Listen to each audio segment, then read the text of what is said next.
et je prépare la présentation du premier diaporama portant sur la liquidation de succession, la mise en contexte.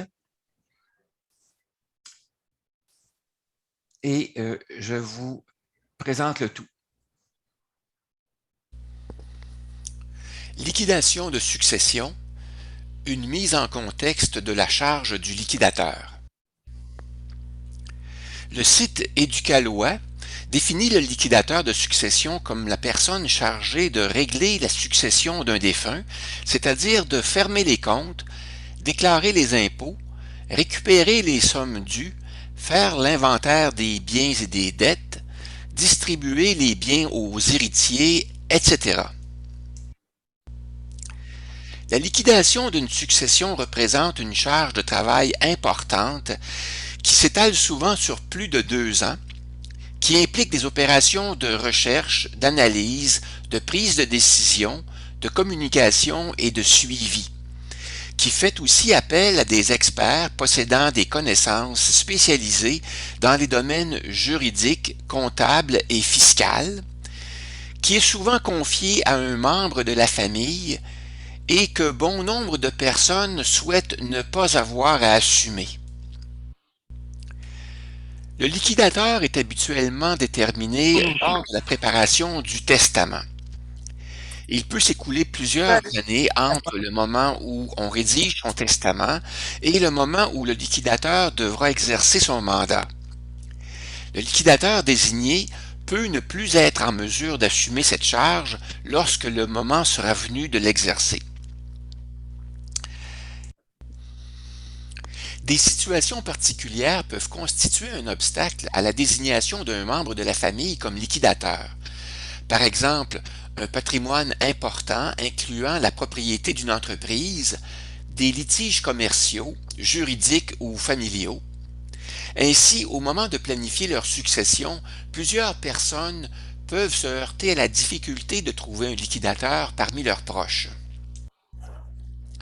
Cette difficulté représente un obstacle qui peut interrompre la poursuite des démarches de planification successorale. En conséquence, plusieurs dossiers de liquidation sans testament aboutissent probablement au bureau du curateur public. À qui confier la liquidation de sa succession lorsque nos proches ne sont pas en mesure d'assumer cette responsabilité? Des services de liquidation de succession sont-ils offerts? Si oui, quel genre d'entreprise offre ce type de service et combien ça coûte?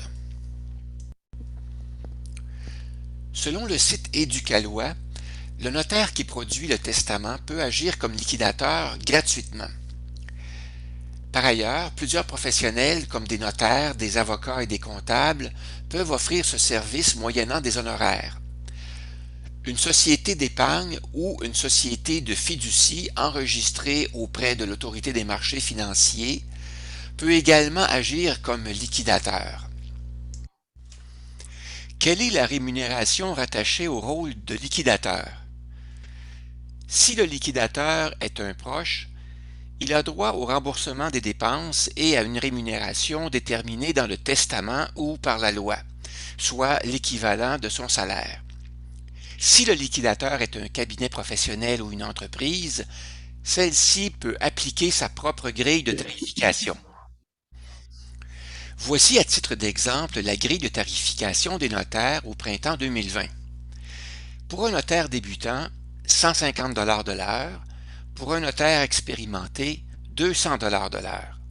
Les frais d'enregistrement, d'inscription et de publication sont en sus, ainsi que les services d'experts engagés pour réaliser certaines tâches. Le nombre d'heures varie selon la complexité du dossier. Pour un dossier simple, il faut prévoir des frais d'environ 5 000 $ et pour un dossier complexe, des frais d'environ 50 000 $. Certains notaires acceptent de réaliser certaines tâches à prix forfaitaire, mais en général, les notaires ne souhaitent pas être désignés comme liquidateurs, ils préfèrent plutôt assister le liquidateur choisi parmi les membres de la famille du défunt. Voici un autre exemple de grille de tarification appliquée chez Gestion de patrimoine Desjardins à l'été 2021. Les frais sont de 2,5 % de la valeur des biens pour l'ensemble d'une succession valant 1 million de dollars ou plus. Et le prix minimum est de 27 500 dollars. Comme les notaires, Desjardins souhaite plutôt assister le liquidateur choisi parmi les membres de la famille du défunt. Les honoraires du curateur public sont calculés en fonction du coût de revient des services rendus et des prix du marché. Ils sont indexés au coût de la vie le 1er avril de chaque année et sont soumis aux taxes fédérales et provinciales. Au printemps 2020, le curateur public facturait 136 $ de l'heure pour les services de liquidation. Que peut-on faire pour réduire les frais de liquidation de succession? On peut mandater un membre de la famille pour agir comme liquidateur. On peut choisir un notaire qui débute sa carrière lors de l'exécution du mandat et non pas lors de la préparation du testament. On peut avoir un testament clair, à jour et homologué, et on peut préparer un dossier contenant les informations et des instructions utiles lors de la liquidation. Lorsqu'on vérifie l'offre de services pour trouver un liquidateur de succession sur Internet, on constate que l'offre est peu abondante et peu diversifiée. Elle est limitée à certains notaires et à quelques institutions financières. Cet état de situation conduit au questionnement suivant. Serait-il possible de réduire la charge du liquidateur choisi parmi les membres de la famille? Parmi les tâches du liquidateur, lesquelles peuvent être accomplies par un membre de la famille et lesquelles nécessitent le recours à des experts externes? Quelles mesures et quels outils pourraient faciliter le travail du liquidateur? En regroupant l'information provenant de quelques sources sur Internet, j'ai identifié 174 tâches associées à la liquidation de succession.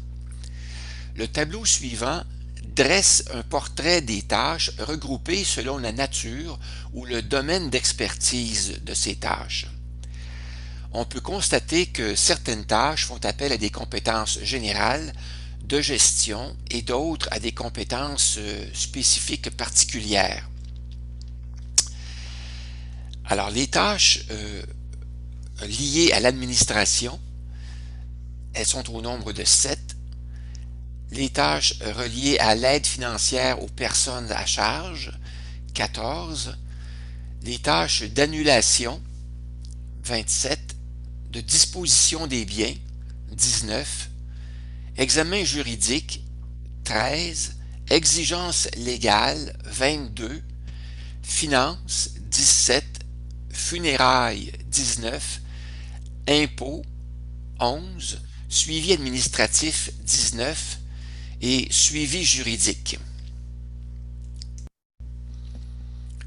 En regroupant les tâches par compétences, on pourrait les répartir entre 7 intervenants. Le tableau suivant présente la répartition de ces tâches par intervenant et par ordre d'importance des tâches. Ainsi, les tâches du liquidateur représentent 44% de l'ensemble des tâches. Les tâches de suivi qui pourraient être accomplies par un agent administratif représentent 17%. Les tâches confiées à un membre de la famille, 11%. Les tâches confiées à un comptable, 10%. Confiées à un notaire, 7%. Confiées au directeur des funérailles, 3%. Et à des services externes, 1%. Alors, les 3 premières tâches font appel à des compétences générales et de gestion. Elles représentent près de 80% des tâches. Les 4 dernières font appel à des compétences spécifiques et elles représentent environ 20% des tâches. En conclusion, la liquidation de succession représente une charge de travail importante comportant de nombreuses opérations qui s'étalent souvent sur plus de 2 ans. La documentation est abondante et provient de multiples sources. Les liquidateurs choisis parmi les membres de la famille sont souvent laissés à eux-mêmes, sans formation, sans encadrement, sans accès à des services de consultation et de soutien gratuits. Ils sont souvent à la remorque des experts qui connaissent mieux le processus et qui facturent leurs services à prix élevé.